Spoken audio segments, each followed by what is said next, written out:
all of the things we talked about when I was, your on-air co-worker, all those things have happened. And people don't either care or they didn't listen or whatever. It doesn't matter.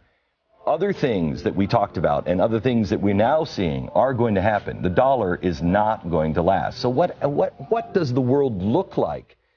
We have two ways to go. We can either tear each other apart, or we can see that world that Amazon was talking about last night on 60 Minutes, where literally the sky is the limit. Everything is about to change. When you look at the state of the economy, Obamacare, the disaster, the rise in the ever-growing government, deficits, debt, doubling of the people on welfare, what do you think in the privacy? I know you spend a lot of time reading and you now have become a student of history.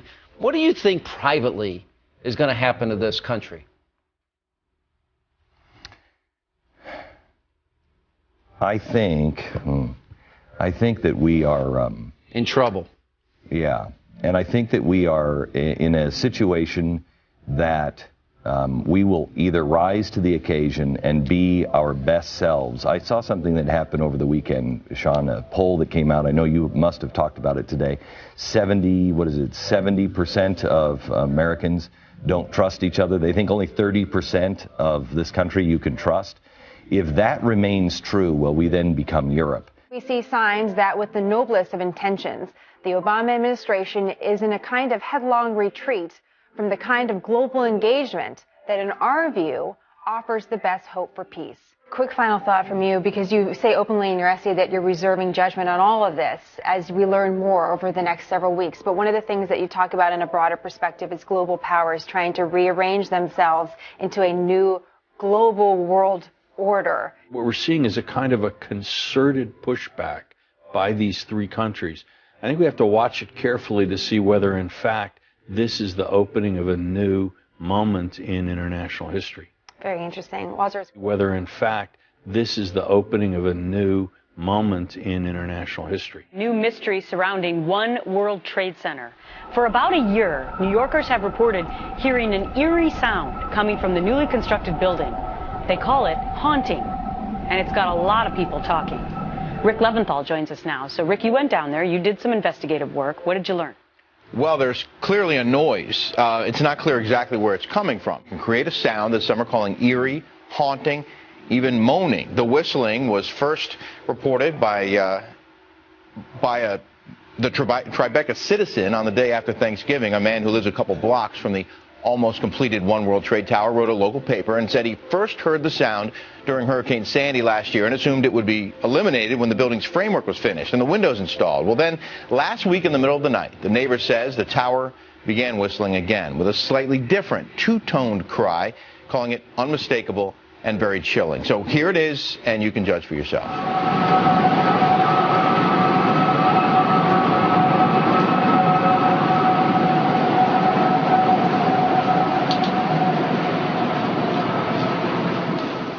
One of them is the mechanical mismatch between humans and electronics, right? So electronics are boxy and rigid, humans are curvy and soft. That's a mechanical mismatch problem. Well, a researcher at the University of Illinois, his name is Dr. Rogers, what he did is he founded a company and they started making electronic tattoos. So I'm wearing one here on my arm. Do we have a camera to get a... This is a developmental system made by MC10, and it has an antenna and some sensors embedded in it. And what we plan to do is work with them to advance a tattoo that could be used for authentication. Now, it may be true that 10 to 20-year-olds don't want to wear a watch on their wrist, but you can be sure that they'll be far more interested in wearing an electronic tattoo, if only to piss off their parents. That's something that you wear, but you could also imagine including authentication in just your daily habits. So I take a vitamin every morning. What if I could take vitamin authentication? What? Vitamin authentication. Look, I have one right here. Well, here, I'll let you hold it. Would you like to hold it? I'll hold it. Okay. So this... You guys see it? This pill has a small chip inside of it with a switch. And they power it up, and the switch goes on and off. and it creates an 18-bit ECG-like signal in your body, and essentially your entire body becomes your authentication token. Yes, this is true. Okay? Okay, but... Okay, so wait. So it's really true. So what this means is that becomes my first superpower. I really want this superpower.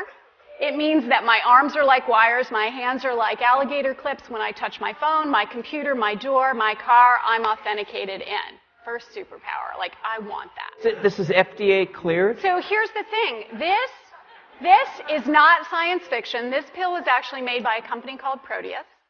And they've developed it for medical applications. That pill has been CE stamped and cleared by the FDA. Does Google now know everything I do and everywhere I go? Because, let's face it.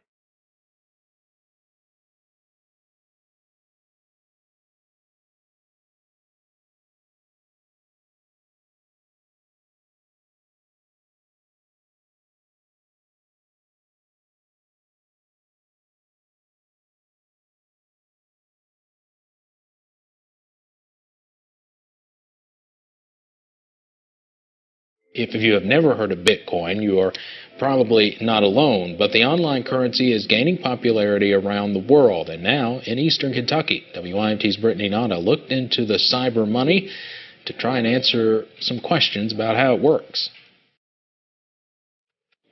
City commissioners in Vico recently passed a measure to pay its police chief in Bitcoin. It may be a forward-thinking movement, but many of you probably do not understand how it works. Bitcoin is a new currency traded against the dollar, yen, euro, and every other currency around the world.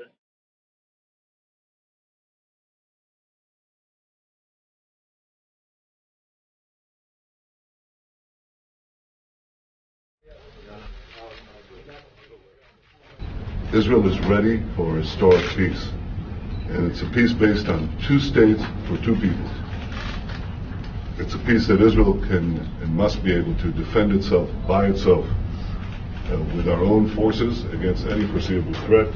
In the days and weeks ahead, we will consult very closely and continually with our Israeli friends in order to bring about a comprehensive agreement that can withstand everybody's test. FBI is rolling out a $1 billion facial recognition system.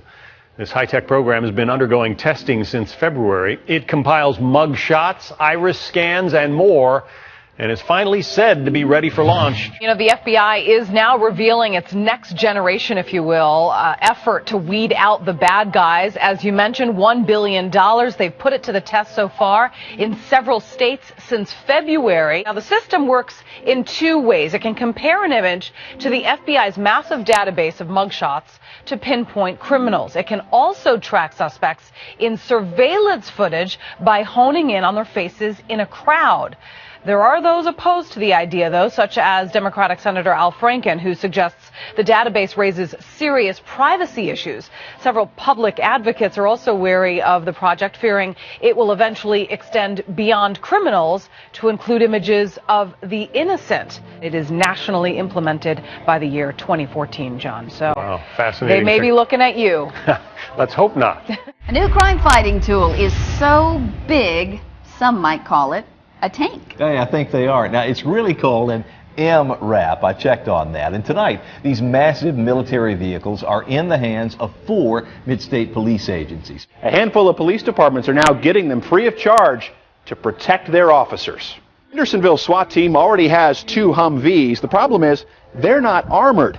The MRAP gives them that much-needed protection. We plan to paint it black, just the same as our other tactical vehicles, and put police markings on it, and that's probably all we're going to do. Sir, I want to talk to you. Do not arrest me. Go right there. He's under arrest. Stay right there. Back up, back up. Hey guys, if you cross this line, you'll be under arrest, so don't do it.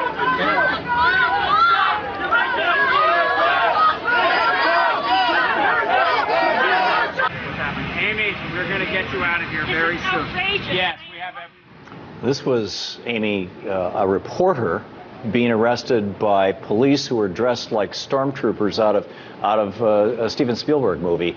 What was your experience? What were your thoughts? And And how do you think that we got here from 20, 30 years ago when this kind of thing was pretty much unheard of? You know, you had these police officers going after thousands of peaceful protesters, eviscerating the encampments, tear gassing, pepper spraying, beating people in the streets. And this all has to be reimagined. I mean, police have to be challenged. There are many good cops who don't feel that that's their role. And it's our job in the media to cover them. I think so. And Matthew, I'm curious, in the minute we have left, at what point in time did America start militarizing our police, and why? Well, I don't think there's going to be anyone who can point to a specific minute, but I think a lot of it has right to do around with the time the Dirty Harry movies. Well, I think a lot of it has to do with the fact that we started waging this crazy war on drugs that encourages the militarization of police.